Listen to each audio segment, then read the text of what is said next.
Cuando apagué la luz, nunca imaginé que lo que respondiera dejaría huellas en mi vientre. Hoy traemos un relato que empieza así. Con una madrugada en Chimalhuacán, que debería haber sido común, y que se volvió en pesadilla. Lo que vas a escuchar es el testimonio de una mujer que asegura haber sentido, dentro de su casa y durante su embarazo, una presencia que exigía lo que llevaba dentro. Historias como esta no buscan convencer a nadie. Llegan como advertencia, como memoria de algo que pasó y dejó marca. Si te interesan relatos reales como este, suscríbete y cuéntanos en los comentarios si alguna vez viviste algo parecido. Me llamo Ana. Tenía 22 semanas de embarazo cuando nos mudamos a esa casa en Chimalhuacán. Era una casa prestada por la familia de mi novio. Una planta baja, paredes que olían a despensa vieja, ventanas con rejas y un patio pequeño donde mi suegra secaba ropa. Al principio todo parecía normal. Nos instalamos, compramos una cuna barata, pusimos una cobija que había bordado mi abuela. Las noches eran de calor pegajoso y de mosquitos que zumbaban hasta que lograbas dormir. La primera vez que la noté no fue con la luz apagada. Fue una madrugada en la que me desperté por el ruido de la calle. Alguien había dejado una camioneta encendida o eran chicos gritando. Me daba vueltas en la cama, con la mano apoyada en el vientre, sintiendo los movimientos del bebé como pequeños golpes de mariposa. Me sentí segura, por equivocada que suene, hasta que comprendí que no estaba sola. Al principio fue un frío que no pertenecía a la noche. No era el viento que entraba por la ventana. Era como si alguien hubiera abierto una puerta dentro de mi habitación, y de ahí saliera un aire más hondo, un aire que quemaba la piel con su misma ausencia de calor. La cobija se pegó a mi piel, y entonces vino el olor. Un hedor a cosas muertas, a tierra removida, pero más personal. Un olor que parecía acercarse exactamente a mi vientre. No sabía de dónde venía, pero mi garganta se cerró. Intenté incorporarme. Mis brazos no respondieron. No supe cuándo dejó de ser sueño y empezó a ser algo más. Era una sensación que ya había oído describir. Paralización. Mi corazón latía a 1000 y yo miraba la puerta del cuarto como si alguien la pudiera abrir de un momento a otro. Había una sombra en la pared, una mancha que no seguía la forma de la ventana ni del árbol del patio. Se movía sin producir sonido, y al deslizarse por la pared, parecía alargarse, como si quisiera entrar en la habitación sin empujar la puerta. Lo siguiente que recuerdo es una presión sobre mi pecho, como si alguien se hubiera sentado encima de mí. No era solo peso, era intención. Mis ojos, abiertos, veían la silueta junto a la cama, más alta que cualquiera que pudiera caber allí. Sentí, y esto lo digo con miedo todavía, algo presionando mi vientre. No era dolor, era una exigencia, una presencia que parecía querer reclamar lo que llevaba adentro. Entonces escuché una voz, no mi voz, ni la voz de mi novio ni de mi suegra. Era una voz fría, que rugía dentro de la habitación, como si hablara a la pared, y no a mí. Dijo, «Él es mío». No sé quién me salvó. No sé si me salvó mi propio grito, que pareció salir de un lugar del cuerpo que no sabía que existía, o si fue la fe de la mujer que vivía al lado, y que en la madrugada pasó a orar, sin que yo lo hubiera pedido. El tiempo se rompió. Miré el reloj y los números no se movían. Pasaron minutos que se sintieron como horas.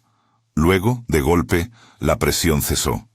No hubo un estallido, no hubo un golpe final. Fue como quitar una mano de encima y quedarte temblando bajo su ausencia. Después de esa noche, vinieron otras. No todas tan intensas, pero todas con la misma línea.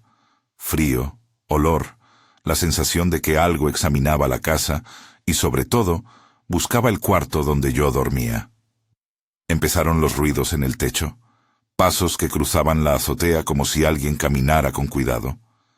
Había sombras en las esquinas que antes pasaba por alto. A veces, Al asomarme a la cuna, sentía que la sábana estaba más fría de lo normal. Una vez abrí la puerta para ir al baño y pensé ver, en el pasillo, el perfil de alguien que se inclinaba sobre la cuna. El corazón me salió por la garganta y mi instinto fue cerrar la puerta y correr a despertar a mi novio. Cuando le conté lo que sentía, él me miró entre divertido y preocupado.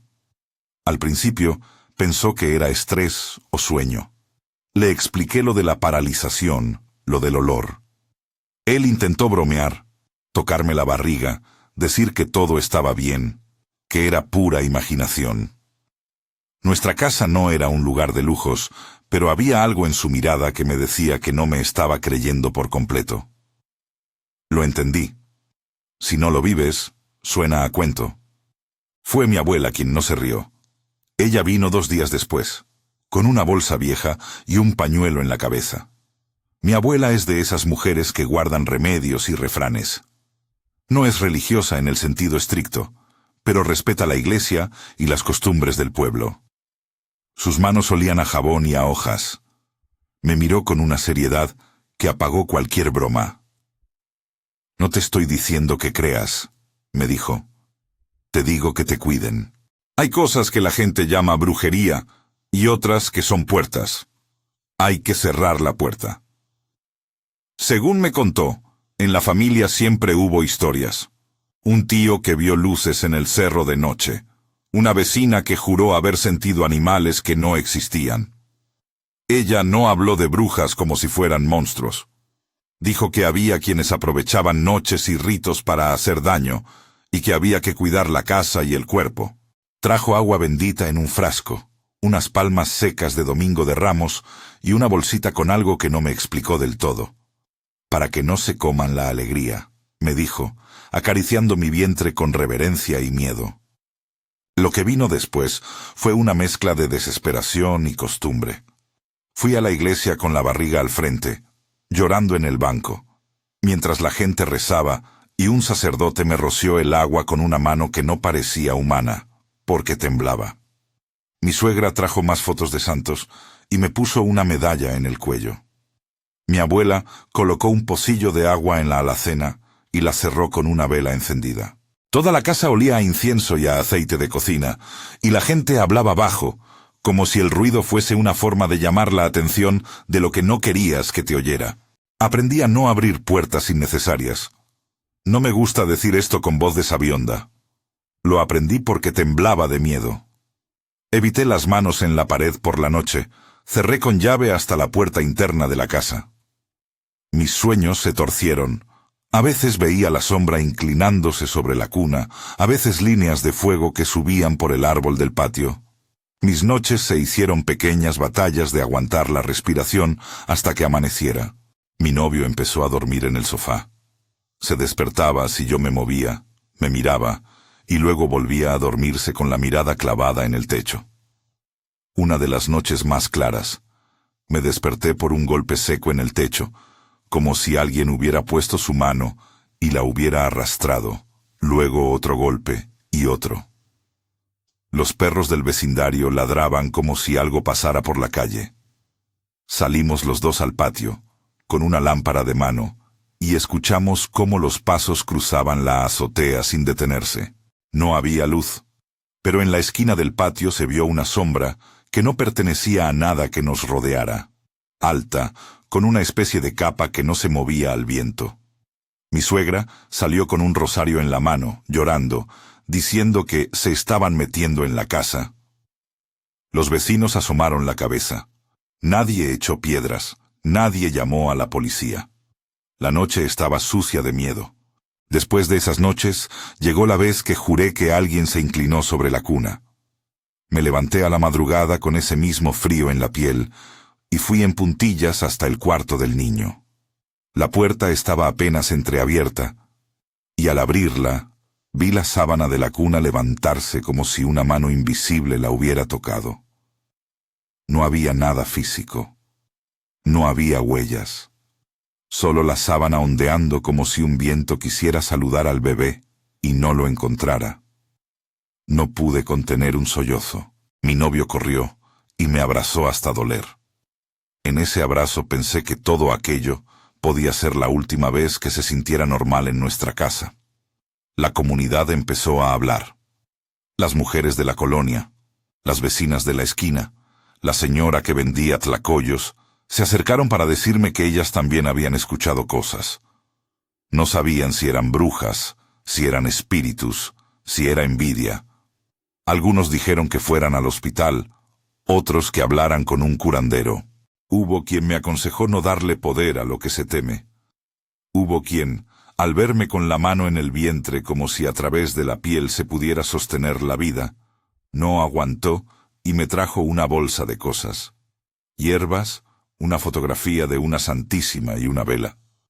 Me sentía rodeada pero no necesariamente protegida. Hubo noches en que la presencia no volvió a atacar con la misma ferocidad. Hubo días en que pensé haber ganado, que las oraciones habían bastado, que el agua bendita y los rezos habían echado fuera lo que me tocó. Reaprendí a beber café, a reír con mi suegra y a mirar el televisor sin apuro. Pero la casa no olvidó. Las cosas cambiaron sutilmente. Las noches se hicieron más largas, las puertas más pesadas. Empecé a notar una vigilancia constante. No dormía del tirón como antes. Un ruido mínimo me hacía incorporarme. Cada vez que el niño lloraba de madrugada, mi pulso se aceleraba por encima del llanto.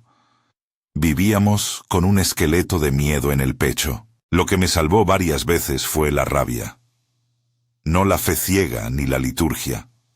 Fue sentir que nadie, ni algo en un cuarto oscuro ni el propio destino, me iba a arrebatar aquello que había en mi barriga. Hubo una noche en la que grité hasta quedarme afónica, en la que me levanté, abrí las manos y empecé a dar palmadas y a lanzar palabras que ni yo sabía de dónde salían. Insultos, nombres, maldiciones populares. Mi abuela me miró con ojos asustados. Mi novio quiso taparme la boca para que no hiciera el ridículo. No sé si lo ahuyenté. No sé si las palabras fueron más fuertes que el miedo. Pero esa noche, la sombra pareció retraerse, y el cuarto quedó en un silencio que olía a triunfo y a cansancio. Los remedios no son extraordinarios.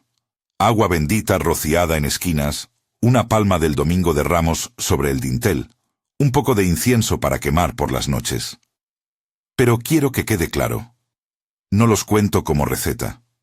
Los cuento porque fueron lo que tuvimos y nos sirvió para soportar el peso del terror. La gente que nos rodeó también nos dio fuerza. Hubo quien veló con la vela encendida, quien dijo que rezaría por nosotros, quien durmió en la sala por si algo pasaba. La comunidad se volvió un escudo tenue, con rendijas, pero escudo al fin. Con el tiempo el embarazo avanzó, y con el avance también el nivel de vigilancia. Las visitas de mi mamá o de mi abuela se multiplicaron. Me sentía más arropada y, sin embargo, más débil. El miedo no se había ido. Había aprendido a doblarse para vivir. Las noches se convirtieron en vigilias. Cuando dio a luz, la alegría fue inmensa, pero la sombra dejó una marca.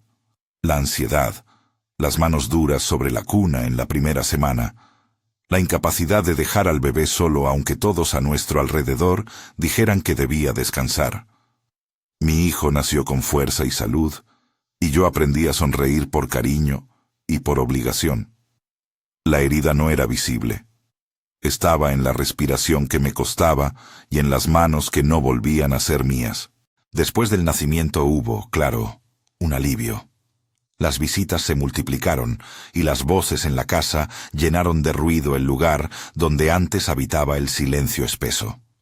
Pero la sombra volvió a manifestarse en maneras que no podía ignorar. Un objeto cambiado de lugar. Un vaso roto en la madrugada, pasos sobre el techo que nadie justificaba. En una noche en la que me desperté por un olor putrefacto, como antes, vi una figura apoyada en el marco de la puerta, mirando la cuna. No hizo ruido. Se quedó allí como quien vigila y espera. Le hablé, aunque mi voz traicionó todo lo contrario de lo valiente. Le dije, con la poca osadía que me quedaba, «No te acerques. La figura se inclinó como si se burlara y se fue. Hubo un día en que mi suegra decidió que no podía permanecer así. Reunió a la familia y habló con firmeza. No era la primera vez que una casa de la colonia tenía que soportar cosas extrañas, nos dijo. No ofreció soluciones milagrosas. Simplemente propuso que todos mantuviéramos la guardia. Fue la primera vez que entendí que la tragedia de la que tanto hablaban no era necesariamente una muerte. Era la vida destrozada por el miedo. Eran los vecinos que dejaron de venir. Era la venta del puesto de la cantina de la esquina, porque la gente ya no quería entrar donde algo inquietante pasaba. Con el tiempo aprendimos a convivir con la sospecha, no por aceptación, sino por cansancio. Había días en que salía y el sol parecía mi garantía. Había otras en que al cerrar la puerta sentía que una boca invisible se acercaba para susurrarme que no todo había terminado. La casa dejó de ser un refugio sin condiciones. Era un lugar que debía protegerse. Tuvimos que establecer rutinas de protección, pequeñas cosas que me daban la sensación de control. La vela encendida a ciertas horas, la abuela rezando al anochecer, mi novio dando vueltas por la casa hasta que el sueño le arrancara. Aún con todas las precauciones, algo cambió en nuestra relación con el barrio. Los vecinos empezaron a mirar con recelo la casa. Los niños de las casas vecinas ya no pasaban frente a nuestro portón. La señora que vendía elotes cruzaba la calle antes de llegar a la vereda de enfrente. Habíamos dejado de ser solo una casa con un recién nacido. Éramos esa casa con historias que se contaban en voz baja. Eso, para mí, fue tragedia. Ver cómo el rumor puede cercenar la vida cotidiana. Y cuando pensé que todo volvería a una especie de normalidad, sentí otra vez la distorsión del tiempo. No eran ataques violentos, no hubo sangre, no hubo luces de ambulancia. Hubo noches en las que la presencia se resignaba a tocar el borde de la vida que construíamos. Y había algo más, una voz, un murmullo que, algunas veces, no decía «Él es mío», sino que parecía repetir una advertencia antigua, como si viniese de otro tiempo. No sé de dónde venía esa voz, ni qué quería decir exactamente. Solo sé que me obligó a mirar hacia atrás y a recordar todas las historias que me habían contado de niña sobre puertas abiertas por descuido. Fue en una de esas madrugadas, con la casa en sopor y mi hijo respirando a mi lado, cuando mi abuela se sentó en la cama y me tomó la mano. No habló de brujas con acusaciones, habló de límites. Hay puertas, me dijo, que se abren por curiosidad, por enojo, por orgullo. Hay puertas que se abren sin que uno lo note. Lo importante es no alimentar lo que entra. Me contó que, cuando era joven, ella había visto a alguien tocar la luna con la punta de los dedos y quedarse maldita por andar curioseando. No era una lección de terror, era una advertencia ancestral. La casa sigue en pie. Yo sigo aquí con mi hijo, con la mirada más alerta que antes. Algunas noches parecen pacíficas y otras vuelven a traer ruidos y fragancias que no deberían estar. No puedo decir que la sombra haya sido vencida para siempre. Puedo decir que aprendimos a vivir con la cicatriz, que la vida siguió y que fuimos cuidando lo que podíamos. Pero también puedo decir que la sensación de tragedia no desaparece. Hay una pérdida constante, una pérdida de inocencia, de confianza, de la sensación de que el hogar es un lugar absolutamente seguro. Y entonces entendí que la palabra tragedia, en nuestro caso, no vendría de un final rotundo. Vendría de pequeñas muertes, la de la tranquilidad, la de las visitas espontáneas, la de la manera despreocupada de caminar por la casa a cualquier hora. Vendría de las noches en vela y de las conversaciones cortadas en las mesas. Esa fue, en nuestra casa, la forma en que lo sobrenatural, si es que así se le llama, dejó huella. Mientras organizábamos la ropa del bebé una tarde, mi abuela me habló de puertas invisibles otra vez. No con la autoridad de quien tiene la verdad, sino con la sabiduría de quien ha visto y sufrido. Me dijo que había que cuidar las costumbres, que las rutinas son barrera y compañía. Me pidió que no hablara con orgullo de lo vivido, que no escarbara en detalles para exhibir el miedo, porque a veces el miedo se alimenta del espectáculo. Es curioso cómo, justo cuando empezaba a sentir que la vida recuperaba su eje, la pregunta quedó flotando. ¿Qué había abierto aquello? ¿Cómo se había filtrado hasta mi cuarto, hasta mi vientre? No puedo dar respuestas. Solo sé que la historia quedó con marcas. Me costó volver a confiar en la noche. Me costó volver a dejar al bebé con la abuela y salir a la tienda. Me costó no mirar cada sombra como si fuera una amenaza. Y cuando me permitía un momento de normalidad, sentía la culpa. ¿Era justo dejar que la vida siguiera así? ¿No era acaso un deber proteger al niño de la memoria del miedo que nos habitaba? Sé que hay otros pueblos, otras casas, otras historias. Sé que a veces se busca una explicación simple. Envidia, brujas, juegos de niños. Pero mi experiencia fue concreta. Paralización, olor putrefacto, presión sobre la barriga, una voz que reclamó lo que llevaba. Nada de esto lo cuento para asustar gratuitamente a nadie. Lo cuento porque pasó, y porque quedó. Y porque la tragedia no siempre grita. Muchas veces se instala entre susurros y se queda. En la siguiente noche en la que la sombra volvió, la forma en que actuamos fue distinta. No fue la desesperación del primer ataque. Esta vez había más rutina, más mapas de protección mental. Sin embargo, había algo nuevo. Un signo de que no éramos los únicos que conocíamos el miedo. Gente que hasta entonces había permanecido al margen comenzó a aparecer en pequeños grupos en la esquina, como si el rumor hubiera convocado a otros. Fue la primera vez que sentí que esto podía ser más grande que mi casa. Esa noche, mientras la calle nos observaba desde la vereda, supe que la historia no terminaría con un simple rezo. Había lecciones que aprender y límites por trazar. Aprendí también que, aunque no pueda controlar todo, puedo proteger lo más cercano. Y que a veces esa protección exige voz y movimiento, levantar la mano, llamar a alguien, declarar en voz alta que no permitiremos que lo que quiera hacernos daño nos lo quite sin pelea. Era apenas el comienzo. La sombra había dejado su cuchillo invisible clavado en nuestra costumbre, y mientras intentábamos sacarlo, me preguntaba si en algún lugar, en lo alto de un cerro o en la memoria de los ancianos del pueblo, alguien más tendría un relato parecido. Me preguntaba si había otras puertas abiertas y quiénes las habían cruzado. Esa pregunta nos llevó a escuchar más historias, a juntar voces, a reconstruir los mitos que se contaban en los mercados y en las esquinas. Fue así como supe del cerro, de las luces, de otras noches que no eran la nuestra, pero que parecían hermanas.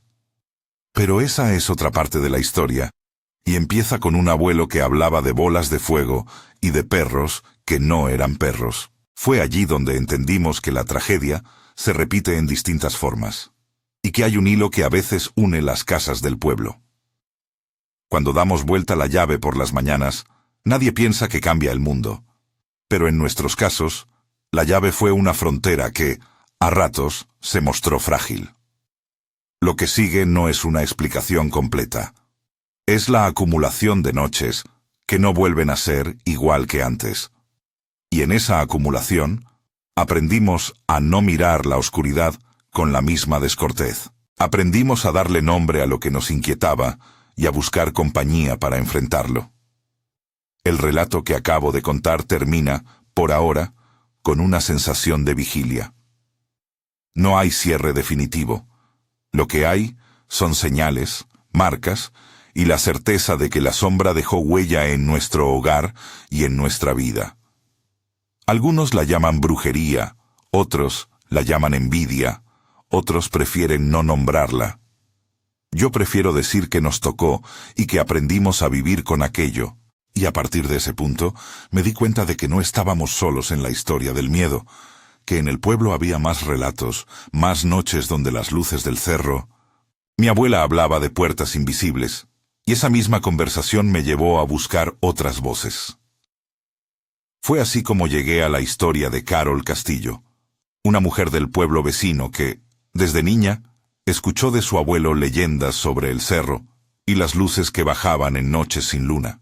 Carol me recibió una tarde de mercado, con las manos manchadas de harina y la mirada todavía áspera de quien ha pasado noches sin dormir.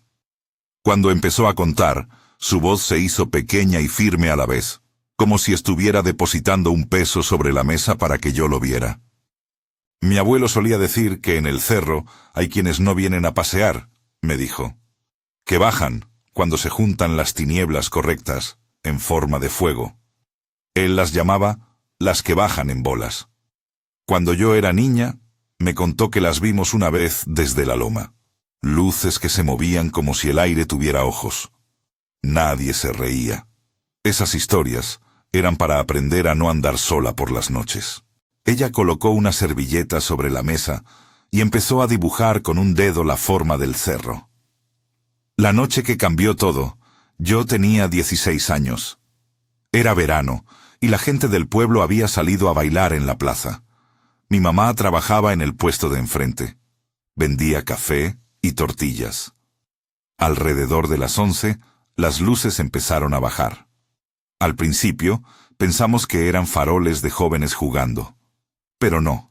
Las luces no quemaban el aire, y no eran puntuales como linternas. Bajaban como si fueran gotas de luz que se juntaban y luego se separaban. Según relató, todo empezó con el rumor y luego con los perros. Los perros de la calle empezaron a ladrar en manada, con un nervio que se pegaba al pecho. No era un ladrido cualquiera. Era un grito largo y áspero, como si algo hubiera roto el orden. La gente salió a las puertas a mirar. Otros cerraron y rezaron. Mi madre cerró la cortina de su puesto, pero el viento atravesó la loneta y entró en la cuarteada plancha donde preparaba los cafés. Carol me describió la sensación de que la noche se volvía un animal. El techo empezó a sonar. Pasos, como si algo caminara con cuidado por encima de nuestras cabezas. Cuando fui a ver, vi una sombra al final del corredor, alta, que no se movía con la brisa de la noche. Tenía la forma de una persona con capa, pero los perros seguían perdiendo la cabeza a lo lejos. Mi madre salió, se quedó apoyada en el marco del puesto y empezó a gritarle a la sombra. No eran palabras de oración, eran insultos y órdenes. La gente la recordaba como una mujer que no se callaba con facilidad. Supo decir lo que había que decir en el momento. La respuesta de la figura fue un silencio que dolía. La sombra no retrocedió como uno imaginaría, dijo Carol. Se quedó allí, quieta, como si midiera la valentía de mi madre. Los perros se acercaron sin morder, olfatearon el aire y se echaron en el suelo con la cola entre las patas. En ese momento, mi mamá agarró un frasco de agua. Yo no sé si era bendita. Alguien dijo que la señora de la iglesia había pasado por ahí y echó un chorro hacia donde se veía la luz. No pasó nada espectacular. La bola de fuego no explotó, ni humo subió al cielo. Pero la luz titubeó y se fue, como si hubiera sido rozada. La gente pensó que habíamos ganado. Lo que siguió fue otra clase de victoria, una que dejó marcas. A la mañana siguiente, los jóvenes del pueblo, encolerizados y asustados, se organizaron. No hablo de un rumor suave. Hablo de hombres que llevaban piedras y palos, como si fueran a cazar perros. Bajaron al cerro con la idea de cortar la raíz de lo que nos molestaba. Volvieron a la noche con historias y heridas. Contaron que en el cerro había mujeres que se movían en forma de perros, que se escondían entre las rocas y se lanzaban como sombras. Dijeron que les habían arrojado piedras y agua. Algunas de esas piedras alcanzaron a personas que pasaban cerca de los puestos. A una vendedora le cayó una roca en la pierna y quedó con una herida que curó con tiempo. No hubo linchamientos, pero hubo violencia y hubo daño. Carol no hablaba esto con orgullo. Hablaba con el peso de quien vio las consecuencias. Hubo mujeres heridas. No quiero decir nombres, porque sé lo que eso hace, señala y destruye. Hubo quemaduras pequeñas, heridas abiertas en manos de mujeres que, según dijeron algunos, habían sido vistas cerca del cerro en noches anteriores. Esas heridas no siempre se curan solo con pomadas, se quedan con las historias. La tragedia fue esa mezcla, miedo por lo que podía hacer lo desconocido y la cadena de reacciones que eso provocó. Personas resultaron heridas. Vendedores perdieron mercadería porque al huir dejaron el puesto abierto. Algunos no volvieron a trabajar por miedo a la mirada del pueblo. Ella se detenía y me miraba como esperando que yo entendiera que no se trataba de relatos espectaculares, sino de la gravedad de lo cotidiano. Una señora que vendía dulces fue alcanzada por una piedra.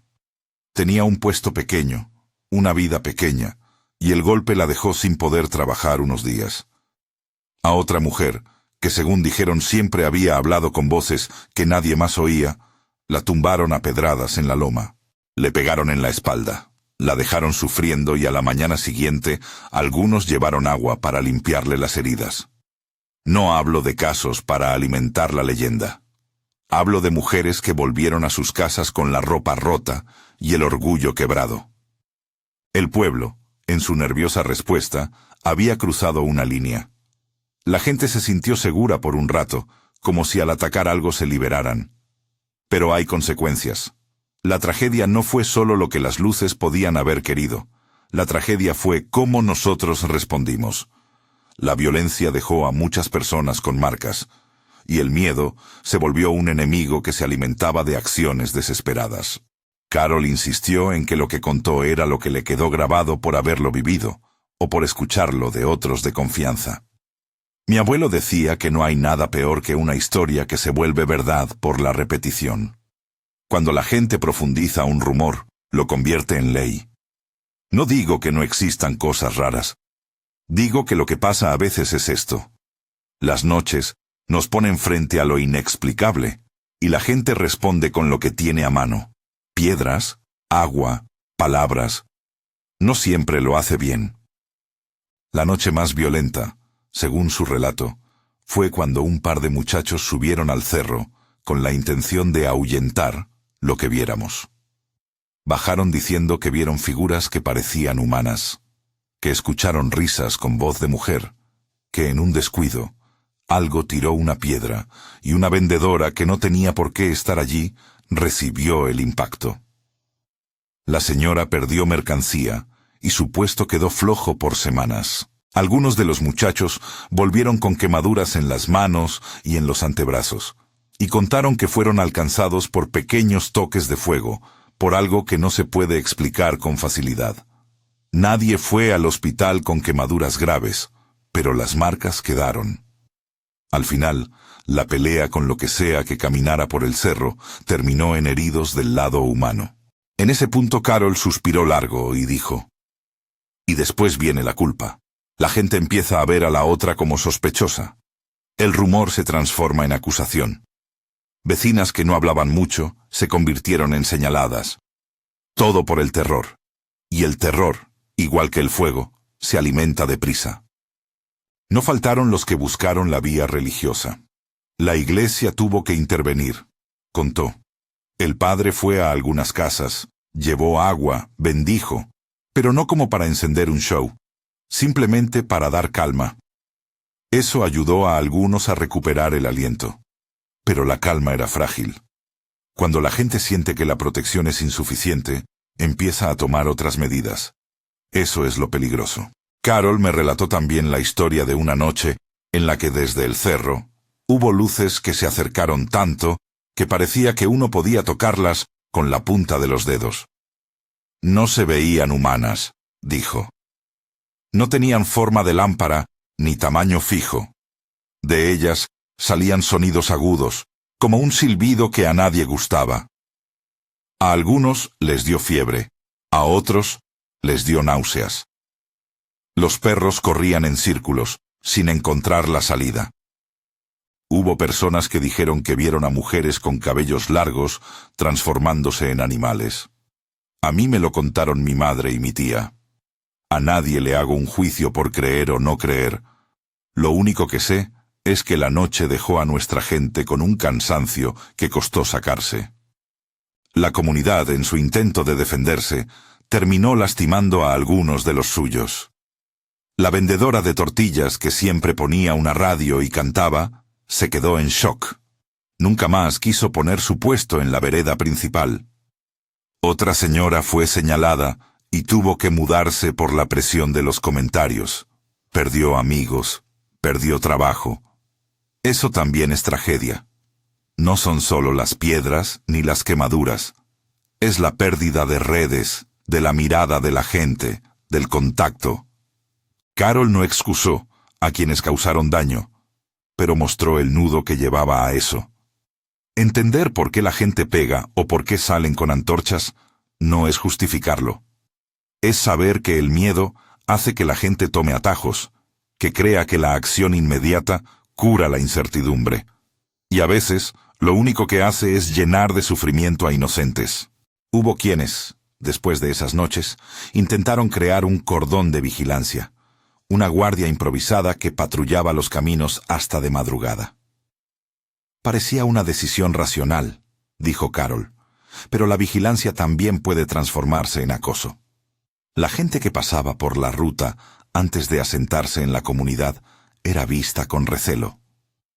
Algunos jóvenes fueron parados en la calle y tuvieron que explicar por qué andaban de noche. Eso dejó cosas malas, desconfianza, peleas sin sentido, personas que cambiaron su rutina por miedo a ser señaladas. En medio de todo eso, algunos actos fueron de ayuda mutua. Mi madre, después de aquella noche, empezó a cocinar para los que iban a patrullar. Había abuelas que hicieron atole y lo repartieron. Se acomodaban en la plaza y hablaban bajito, como pidiendo que la vida volviera a una calma que ya no existía. Pero el rumor de que alguien era bruja o que alguna mujer se transformaba había hecho su trabajo. Había prendido una vela que iluminó solo el lado oscuro de la gente. Cuando le pregunté a Carol sobre las consecuencias legales o institucionales, me dijo que poco de eso ocurrió. La policía vino algunas veces, pero no es fácil convencer a nadie de que hay cosas que no encajan en la lógica. Llegan, anotan y se van. La mayoría de la atención se fue a curar heridas físicas y luego a tratar de recomponer la vida. Lo que quedó fue la lección amarga, que la comunidad, en su afán por protegerse, a veces se lastima a sí misma. Con detenimiento, Carol añadió algo que me quedó grabado. La tragedia, para mí, fue descubrir que nosotros, los vivos, podemos ser más crueles que lo que tememos. Lo que sea que venga de la oscuridad, si es la oscuridad o el aire o la superstición, al final queda pequeño comparado con lo que nosotros hacemos entre nosotros. La gente que recibía culpa, y a veces golpes, no siempre merecía eso. Ella me contó también cómo aprendieron, con el tiempo, a poner medidas que no fueran punitivas. Hicimos rondas con luz, sí, pero también con ojos atentos para registrar a cualquiera que reaccionara de forma imprudente. Organizamos una señal de alarma para cuando alguien viera algo en el cerro. Era un grito y luego una marcha con linternas, pero sin cuchillos ni piedras. Empezamos a priorizar, registrar lo que pasaba para buscar ayuda en calma. No siempre lo logramos. Hubo fogonazos de violencia que no se pudieron contener. Pero intentamos que, ante lo inexplicable, la cohabitación y la cordura pesaran más que la represalia. El relato de Carol se volvió a enfocar en lo humano cuando habló de arrepentimiento. Algunos de los muchachos que habían lanzado piedras, con el tiempo, se fueron sintiendo mal. Fueron a pedir perdón a las mujeres afectadas. No siempre lo aceptaron, porque no siempre las disculpas cubren lo que dolió. Pero hubo intentos de reparar. En la iglesia organizamos una pequeña ceremonia sin aspavientos. Curar con palabras, con ayuda, con panes dados en mano, con promesas no a la leyenda sino al trato humano. Ella me habló de la manera en que algunos ancianos del pueblo intentaron reelaborar la historia para convertirla en advertencia en lugar de arma. Mi abuelo, por ejemplo, empezó a decir que si uno ve algo raro, no hay que responder con furia, que hay que traer testigos, que hay que hablar con cuidado, no porque crea que las luces no existan, sino porque había visto cómo la gente, al actuar por pánico, destruía la vida de otros. Él decía, la noche nos pone a prueba, y muchos fallan. La conversación derivó en la inocultable doblez del miedo. Genera protección y genera daño. Carol lo sabía de cerca. En los meses que siguieron, algunas familias cambiaron su rutina. Había fiestas más tardías y menos gente en la plaza. Algunos decidieron vender sus puestos en el mercado y mudarse. La tragedia fue que la vida del pueblo se encogió un poco. La plaza dejó de hablar con la misma confianza. Eso es una herida económica y social. A veces pensé, la ballena que nos pasó por encima no fue la luz. Fuimos nosotros. Al cerrar su relato, Carol me miró con una mezcla de cansancio y claridad. No puedo probar que lo que vimos en el cerro fueran brujas, ni puedo decir que fue puro miedo. Solo puedo decir lo que sé, que las noches trajeron luces extrañas, que los perros no dejaron de advertirnos, que hubo hombres y mujeres que salieron heridos por buscar una solución precipitada, y que la comunidad cargó con el peso de aquellos hechos durante años. Eso, para mí, es tragedia. El silencio que siguió a sus palabras se llenó de la imagen del cerro en la distancia. Un montículo oscuro que a veces parece vacío y otras veces parece una garganta. Yo pensé en la casa de Ana, en la sombra que presionó un vientre, y en el cerro de Carol, con sus bolas de fuego que bajan y obligan a ponerse en guardia. En ambas historias había algo común, la presencia de lo inexplicado y la respuesta humana ante ello. A veces la respuesta protege, a veces lastima, a veces ambas cosas a la vez. En los días que siguieron a esas pláticas, recorrí calles y comí en puestos de mercado y escuché a quienes preferían no hablar. Lo que quedó claro es que el miedo deja huellas distintas, en la piel, en la voz, en la manera de andar. Hay quienes restauran su vida lentamente. Hay quienes llevan consigo la marca de haber sido acusados o golpeados. Hay quienes no vuelven a poner la misma mesa en la vereda. Las tragedias que vivimos no siempre son épicas. A menudo son domésticas. Una madre que ya no deja salir a su hija sola. Una señora que guarda su puesto bajo llave. Un hombre que ya no confía en la mirada del otro. Quiero dejar claro algo que tanto Ana como Carol repetían en distintas palabras. Ellas no pedían que se las creyera sin más. Ambas pedían que se escuchara. La narradora dice que su experiencia fue real para ella. Carol cuenta lo suyo con la misma sinceridad. Ambas saben que entre el relato y la verdad puede haber distancia, pero ambas sostienen que el hecho más contundente no es la forma en que las sombras se presentaron, sino las consecuencias humanas que dejaron. No puedo, y no quiero, cerrar esta serie de relatos con una sentencia simplista. No hay una sola moraleja. Hay advertencias y arrepentimientos. Hay que atender a la realidad de que lo inexplicable puede herir, pero también que la reacción humana puede convertirse en la segunda herida. Si algo nos enseñan estas historias, es a medir la respuesta, a no transformarnos en verdugos por miedo. Para terminar, recuerda esto como un doble mandato. Si alguna vez sientes que algo extraño te roza la vida, búscate compañía y testigos. No te quedes solo con el terror. Pero, sobre todo, no conviertas el pánico en justificación para hacer daño a otros. La tragedia que más duele no siempre es la que trae el viento extraño. A veces es la que fabricamos entre nosotros en la misma oscuridad. Si esta historia te conmovió y quieres escuchar más relatos como los de Ana y Carol, suscríbete al canal y comparte este video con alguien que valore escuchar antes de juzgar. Cuida tus noches, cuida a los tuyos, y no des poder a lo que no ves más que con el rumor. Que estas voces queden aquí como memoria, para aprender, para advertir y para no repetir las mismas prisas que causaron daño.